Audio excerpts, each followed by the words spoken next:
Hello everyone, कैसे हैं सभी लोग। आई होप आप सभी लोग बहुत अच्छे होंगे बच्चों।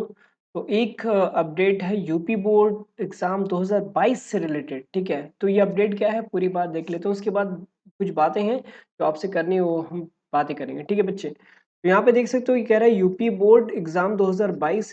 यूपी बोर्ड 10वीं और 12वीं की परीक्षा के लिए आवेदन की अंतिम तिथि बढ़ी। हर साल बढ़ती है, इस बार भी बढ़ी। कोई नई न्यूज़ नहीं है, लेकिन नई थी इसलिए बता दिया गया। तो पहले आपको पता था कि इनकी जो लास्ट डेट थी वो 15 सितंबर रखी गई थी, है ना। पहले जो था वो क्या था, 15 सितंबर था। तो मैंने आपसे कहा था बेटा इसकी डेट बढ़ेगी, ठीक है, और डेफिनेटली वही हुआ। अब इसकी डेट बढ़ गई। अब देख सकते हैं यूपी बोर्ड शैक्षणिक सत्र 2021-22 के लिए 10वीं और 12वीं की बोर्ड परीक्षा के लिए पंजीकरण की अंतिम तिथि को आगे बढ़ा दिया गया। साथ ही 9वीं और 11वीं रजिस्ट्रेशन की अंतिम तिथि भी आगे बढ़ा दी गई है। तो रजिस्ट्रेशन की डेट बढ़ गई है, तो सबसे अच्छी बात ये है। और दूसरी अच्छी बात अ, बताऊंगा, अभी थोड़ा सा रुको क्योंकि थोड़ा सा पेशेंस होना चाहिए कुछ अच्छी बात सुनने के लिए। पहले ये न्यूज़ देख लेते हैं, उसके बाद बात करते हैं बच्चों, ठीक है। तो इस न्यूज़ में आप देख सकते हैं कि माध्यमिक शिक्षा बोर्ड उत्तर प्रदेश के में साल 2022 के बोर्ड परीक्षा 10वीं और 12वीं के लिए आवेदन की अंतिम तिथि 10 दिनों के लिए आगे बढ़ा दिया गया है। अब 10वीं और 12वीं के बोर्ड परीक्षा के लिए विद्यार्थी 16 अक्टूबर 2021 तक परीक्षा फॉर्म भर सकते हैं। पहले कितना था, पहले आपका 15 सितंबर था। कितना था, 15 सितंबर था। लेकिन अभी डेट को और बढ़ा दिया गया है। अब डेट को बढ़ा के कितना कर दिया गया, 16 अक्टूबर कर दिया गया। ठीक है, तो 16 अक्टूबर 2021 तक बढ़ा दी गई है। इस संबंध में बोर्ड ने अपनी आधिकारिक वेबसाइट upmsp.ac.in पर नोटिफिकेशन भी जारी किया। क्या बोला है, मीडिया रिपोर्ट के अनुसार कोरोना के कारण फीस नहीं जमा हो पाने के कारण एमएलसी सुरेश कुमार त्रिपाठी ने आवेदन की अंतिम तिथि को बढ़ाने की मांग की थी।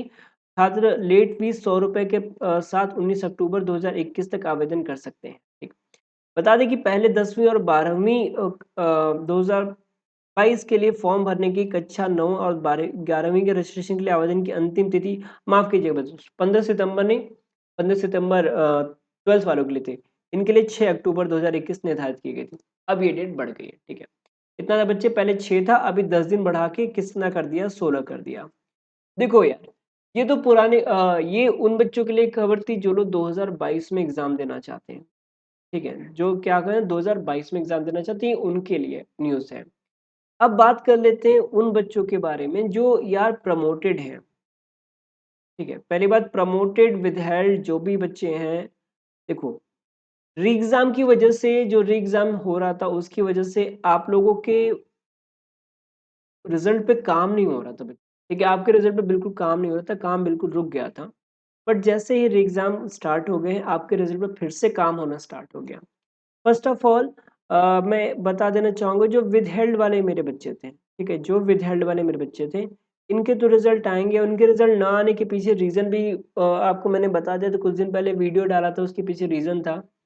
विदहेल्ड वाले के बच्चों का जो रिजल्ट नहीं आया, वो रीज़न, सबसे बड़ा रीज़न ये था कि या तो सर वो किसी अदर स्टेट से हों, है ना, किसी अदर स्टेट से आए हुए हैं। जैसे मान लीजिए कोई बिहार का है, कोई राजस्थान का है, कोई हरियाणा का है, कोई कहीं का, कोई कुछ बच्चे दिल्ली के भी थे, उनका अदर स्टेट का हो। दूसरा सर केस ये आया था इनके विदहेल्ड वालों के लिए कि सर, जो दूसरा केस ये बना था कि सर 2 टाइम रजिस्ट्रेशन हो गया होगा, है ना। कुछ-कुछ बच्चों के 2 जगह रजिस्ट्रेशन हो गए थे। तो बच्चे ऐसा करना कि जिनका 2 जगह रजिस्ट्रेशन हो गया, वो थोड़े से भाग-दौड़ करके ना अपना रजिस्ट्रेशन कैंसल करा लो एक जगह से, जहाँ से आपको नहीं चाहिए। वहाँ से रजिस्ट्रेशन करा लीजिए, आपका रिज़ल्ट विदिन 10 डेज़ आ जाएगा। जिस दिन ये कैंसल हो जाएगा, उसके 10 दिन के अंदर-अंदर आपका रिज़ल्ट आ जाएगा। दूसरी बात हो गई। तीसरी बात ये हो गई यार कि जिन लोगों ने अदर बोर्ड से किया हुआ है ना? जिनका बोर्ड ही बदला हुआ है। कुछ बच्चे सीबीएसई बोर्ड से हैं और कुछ बच्चे आईसीएसई बोर्ड से आए हुए हैं यूपी बोर्ड में। ठीक है? तो इनका जो है ना, ये सही हो जाएगा तो इनके भी रिज़ल्ट आ जाएँगे। तो बस ये जो 2 टाइम रजिस्ट्रेशन वाले बच्चे हैं ना, ये जल्दी से अपना सही करा लो तो 10 डेज़ के अंदर-अंदर इनके रिज़ल्ट आ जाएँगे। बाकी विदेश वालों के भी आ जाएँगे, थोड़ा-सा टाइम लगेगा लेकिन इनके रिज़ल्ट आ जाएँगे। दूसरी बात बच्चे, जो मेरे प्रमोटेड वाले हैं, है ना? जो प्रमोटेड वाले बच्चे हैं, इनके बारे में बात करते हैं। देखो यार बच्चों, जिस चीज़ के लिए हम लोग डिमांड कर रहे थे कि बोर्ड ऑफिस से कि सर आप एटलीस्ट कम से कम एक लिस्ट हमें दे दीजिए, जिस लिस्ट में हमें ये पता हो कि हाँ कौन से बच्चे कौन से सब्जेक्ट में फेल हैं, और उसके अकॉर्डिंग हम, क्योंकि प्रमोटेड क्यों थे? क्योंकि सर किसी न किसी सब्जेक्ट में हम फेल थे। हमें स्कूल वालों ने किसी न किसी सब्जेक्ट में फेल कर दिया था। ठीक, बिना एग्ज़ाम लिए हमें फेल कर दिया। ठीक, तो चलिए कोई बात नहीं, हमें फेल कर दिया तो एटलीस्ट आप हमें बता दीजिए कि किस सब्जेक्ट में हम फेल हैं, तो हम हो जाएँगे। लेकिन उस समय उन्होंने कोई ऐसा सूचना नहीं निकाली और ना ही ऐसी कोई लिस्ट दी। हमारे बहुत सारे बच्चों ने बहुत संघर्ष किया, जैसे मेरठ हो गया, ठीक है, ललितपुर हो गया, गाज़ीपुर हो गया, और ये नोएडा के आस-पास जो जो क्षेत्र पड़ते हैं, गाज़ियाबाद वहाँ हो गया। इन बच्चों ने बहुत कोशिश किया, इलाहाबाद में भी कुछ बच्चों ने ट्राई किया, बट उनके कोई भी रिज़ल्ट सामने नहीं आए। ठीक है? इन्होंने लिस्ट जारी की, कब लिस्ट जारी की? जब आपके री-एग्ज़ाम होने वाले थे, उससे 1-2 दिन, क्या 1 हफ्ते मान लो पहले इन्होंने क्रॉस लिस्ट स्कूल में भेजना स्टार्ट कर दिया। अब उस क्रॉस लिस्ट में जो आए हैं बच्चे, समझना, वो जो क्रॉस लिस्ट आया है, उसमें क्या है, 2 से 3 सब्जेक्ट में, हार्डली 2 सब्जेक्ट में सभी बच्चों को लटका दिया गया है। ठीक है? जो साइंस वाले बच्चे हैं, जिनका पीसीबी है, ठीक है? उनको क्या बोला, केमिस्ट्री और फिजिक्स में फेल कर दिया गया है, और जिनका पीसीएम है, उनको फिजिक्स और मैथ में फेल कर दिया गया है। ये सारे में हुआ है, सबके साथ हुआ है। मैक्सिमम बच्चे जो हैं, आप लोग मुझे कमेंट करके बताना कि किसमें आपको फेल है, किसमें नहीं। पूरी बात सुनना बच्चों। हाँ, थोड़ा-सा कैमरा गड़बड़ है, वरना आपको अपना फेस भी शो करता। आज पूरी वीडियो देखना, जो भी है बताना नीचे, ठीक है? क्योंकि काफ़ी दिन से वीडियो आ नहीं रहा, तो मैं सोचा आप लोगों से बात आज हो जाए। तो पीसीएम वालों को फिजिक्स और मैथ में फेल किया हुआ है, और पीसीबी वालों को केमिस्ट्री और फिजिक्स में फेल कर दिया। और जो मेरे आर्ट वाले बच्चे थे, उनको हिस्ट्री और ज्योग्राफी में फेल, ऐसे जनरली हिस्ट्री और ज्योग्राफी में फेल कर दिया है। समझ नहीं आता, सर आपने एग्जाम कोई कंडक्ट कराया नहीं, आपने किस बेसिस पे बच्चों को फेल किया है? और जबकि स्कूल वाले कह रहे हैं कि बच्चे हमने आपको पूरे के पूरे मार्क्स दिए थे, बोर्ड की तरफ से जो क्रॉस लिस्ट आई उसमें मार्क्स नहीं। अब सबसे बड़ा क्वेश्चन ये आ गया ना माइंड में सर, कि जो क्रॉस लिस्ट आई उसमें नंबर नहीं है। तो अब जैसे बच्चे जो पूछ रहे हैं कि सर जैसे हमने री एग्जाम का फॉर्म नहीं भरा, ठीक है यार, मैं तो अभी भी बोलता री एग्जाम का फॉर्म नहीं भरना चाहिए था, क्योंकि री एग्जाम का फॉर्म देखो किसको भरना था, कि सर जिसके नंबर कम थे, नंबर क्या थे? कम थे, उन्हें बढ़ाने के लिए। भाई आपके पास जब नंबर ही नहीं थे, तो किसको बढ़वाने के लिए आप एग्ज़ाम का फॉर्म भरते? अब कुछ बच्चे क्या, नॉर्मल सी बात है, कुछ बच्चे यहाँ पे डिसलाइक करेंगे इस बात को, और कुछ मेरे इस बात से डिसएग्री होंगे। कोई बात नहीं बच्चे, मैं समझ सकता हूँ, आप लोग की प्रॉब्लम को मैं समझ सकता हूँ, आई नो दैट। अभी गुस्सा करने वाली बात होती भी है, कोई बात नहीं, आप लोग गुस्सा भी करोगे तो मैं यार बर्दाश्त करूँगा उसको, क्योंकि मैं टीचर हूँ। गुस्सा बर्दाश्त करने चाहिए, ठीक है? तो यहाँ पे एक बात हो रही थी यार, कि आखिर से जो बच्चों के री-एग्ज़ाम नहीं होंगे उनका क्या होगा? ठीक है? तो इसके लिए भी बोर्ड अब में अभी तक बोर्ड ने कुछ भी नहीं बोला है। सबसे बड़ी दिक्कत है, बोर्ड कुछ बोलता ही नहीं है, बस काम कर देता है, कुछ नहीं बोलता। अब जैसे जैसे कुछ बच्चों ने री-एग्ज़ाम का फॉर्म डाल दिया था, है ना? री-एग्ज़ाम के लिए फॉर्म डाल दिया था। अब उनके रिज़ल्ट आ गए। उनके रिज़ल्ट क्या हो गए? आ गए। तो अब बच्चे परेशान थे, पूछ रहे थे मेरे से, सर बताओ मैं क्या करूँ, मैं क्या करूँ? तो मैंने भी जहाँ तक पता किया, अपने बेसिस पे पता किया, ठीक है? तो इलाहाबाद में जो मुख्य सचिव हैं, उनसे बात हुई। उन्होंने भी बोला कि अगर आप अपना रिज़ल्ट देख लीजिए, अगर आप रिज़ल्ट में पास हैं, ठीक है, रिजल्ट में पास हैं, जो क्रॉस लिस्ट आई है उसमें पास हैं आप, तो फिर आपको एग्जाम देने की कोई जरूरत नहीं, आप एग्जाम छोड़ सकते हैं। उन्होंने साफ साफ बात बोला, एग्जाम छोड़ सकते हैं, ठीक है। दूसरी बात बोली गई कि अगर मान लीजिए आपने एग्जाम दूसरा, मैं उनसे सैटिस्फाइड नहीं हुआ, कुछ और लोगों से पूछा तो उन्होंने बोला कि कोई बात नहीं, जिस सब्जेक्ट में आपके नंबर कम आए हैं उस सब्जेक्ट में आप पेपर दे सकते हो, बाकी आप छोड़ दो, कोई दिक्कत नहीं। आपके जो नंबर है वो पुराने वाले ही नंबर आएंगे, ऐसा बोर्ड ने बोला, ऐसा बच्चे बोर्ड ने बोला हुआ है। और मैंने जो अभी लास्ट वाली जो मेरी वीडियो थी, मैं उसका डिस्क्रिप्शन में लिंक दे दूंगा, आप उसको देख लीजिएगा।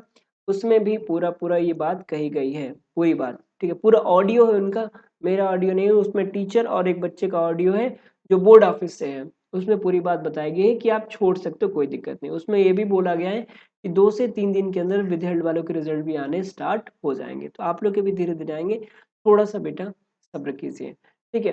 तो देखिए अभी तक इनके लिए कोई अपडेट नहीं है। अब जैसे रिजल्ट अब कब तक आएगा, सबसे दूसरा कॉन्सेप्ट ये उठता है कि सर रिजल्ट कब तक आएगा, है ना?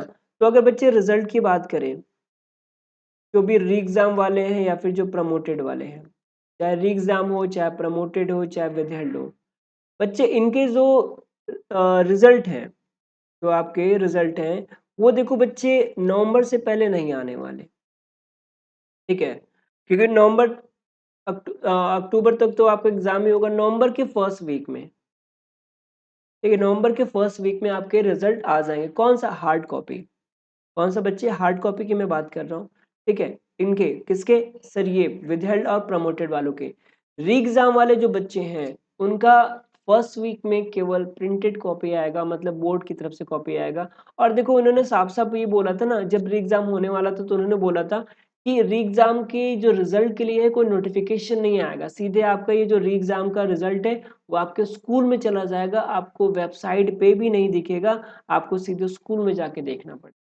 तो इनकी जो बातें होती हैं यार, थोड़ा-सा उल-जुलूल सी बातें होती हैं, कन्फर्म चीज़ों को बताते नहीं हैं ये, ठीक है? उल्टा-सीधा ही घुमाते रहते हैं, तो कोई एग्ज़ैक्ट चीज़ नहीं बताते ये। तो बच्चे अब बताओ, अब जब तक मेरे पास कोई अपडेट नहीं है, ठीक है? कोई अपडेट नहीं है तो मैं अपने मन से कैसे कोई अपडेट दे दूँ? ठीक है? अपने मन से तो कोई वीडियो बना के मैं दूँगा नहीं, क्योंकि देखो यूट्यूब पे लोगों को व्यू चाहिए और सब्सक्राइबर चाहिए। वो लोग झूठ-मूठ की चीज़ें आपको दिखाते रहते हैं, दुनिया भर की चीज़ आपको दिखाते रहते हैं। मैं ऐसा नहीं चाहता कि मेरे साथ जो बच्चे जुड़े हैं उनके साथ कुछ प्रॉब्लम हो, कुछ गलत हो। तो बच्चे यही एक रिक्वेस्ट है, चीज़ों को समझिएगा, आपके साथ कुछ गलत नहीं किया जा रहा है। चीज़ें आपको वही बताई जा रही है जो ऑथेंटिक है, जो सही है, और कुछ गलत चीज़ें आपके साथ बिल्कुल नहीं की जा रही है। इस चीज़ को ध्यान रखिएगा। जो मेरे पास इन्फॉर्मेशन आती है वो इन्फॉर्मेशन मैं बस आपको डाइवर्ट कर देता हूँ, ठीक है? तो बेटा परेशान मत होइए, देखिए एग्ज़ाम चल रहे हैं, बाकी लोग री एग्ज़ाम दो, बच्चे ऑल द बेस्ट। जिसको देना है वो दीजिए। और दूसरी बात मैं ये बताना चाहता था यार, सबसे ज़्यादा इम्पोर्टेंट बात तो मैं ये बताना चाहता हूँ कि अभी जैसे देखो रजिस्ट्रेशन की डेट बढ़ गई है ना? रजिस्ट्रेशन की डेट बढ़ गई है, तो मैं बच्चों से रिक्वेस्ट बोलूँगा, खासकर जो बच्चे प्रमोटेड हैं, है ना? बाकी और किसी से नहीं, जो मेरे बच्चे प्रमोटेड हैं, वो फिर से क्लास 12th में रजिस्ट्रेशन करवा लो। क्लास 12th में फिर से रजिस्ट्रेशन करवा लो, किसके लिए सर? 2022 में एग्ज़ाम देने के लिए। आप खुद सोचो यार, नवंबर में रिज़ल्ट आएगा तो एक बात तो ये हो जाएगी कि नवंबर में रिज़ल्ट आने के बाद बचा कितना आपका, 1 मंथ दिसंबर बचा, 1 मंथ जनवरी बचा और 1 मंथ आपका फरवरी बचा। फरवरी में ही एग्ज़ाम है, मतलब 2 महीने रह जाएँगे और। तो क्यों ना ये 2 महीने जो हम अच्छे से प्रिपरेशन करके अपने नए सत्र में हम एग्ज़ाम दे दें, 2022 में एग्ज़ाम दे दें। तो बच्चे, मैं तो यही सजेशन दूँगा, मेरा पॉइंट ऑफ व्यू है, आपका क्या है I don't know, guys please फिर से ये मत बोलना सर आपके कहने पे मैंने किया। जो मेरा पॉइंट ऑफ व्यू है बच्चे, मैं उस पॉइंट ऑफ व्यू से बता रहा हूँ कि अगर आप एडमिशन ले लेते हो 2022 के लिए, तो ज़्यादा बेटर होगा, ठीक है? आप किसी सरकारी स्कूल में या फिर कहीं भी जहाँ से बस आपको एग्ज़ाम ही देना रहे, ठीक है? आप आराम से एडमिशन ले लो, खासकर 12th वाले बच्चे, एडमिशन ले लीजिए। और क्योंकि जैसे आपके नवंबर में रिज़ल्ट आ रहे हैं, तो कोई भी यूनिवर्सिटी रह नहीं जाएगी जहाँ पे एडमिशन हो रहा हो, सारी यूनिवर्सिटी के एडमिशन क्लोज़ हो चुके रहेंगे। तो आपका वैसे ही 2021 में आपकी कहीं भी स्टडी नहीं हो पाएगी, 2022 में ही होगी। तो कोई बात नहीं, आप 2022 में आप एग्ज़ाम की प्रिपरेशन करिए और 3 महीने आपको मिलेंगे, 3 से 4 महीने एग्ज़ाम देने के लिए, और आप इस चीज़ के लिए लग जाइए, ठीक है? मैं तो ये बोलूँगा, बाकी सब आप लोग के ऊपर है बच्चे, आप लोग उसको कैसे करते हैं, ठीक है? तो बस आज के लिए बस इतना ही। अभी भी कोई जैसे कोई डाउट रह गया होगा तो आप लोग बता देना। और कल में भी कल एक और वीडियोज़ आएगी जिसमें मैं कल या फिर आज शाम को एक वीडियो मैं लेकर आऊँगा।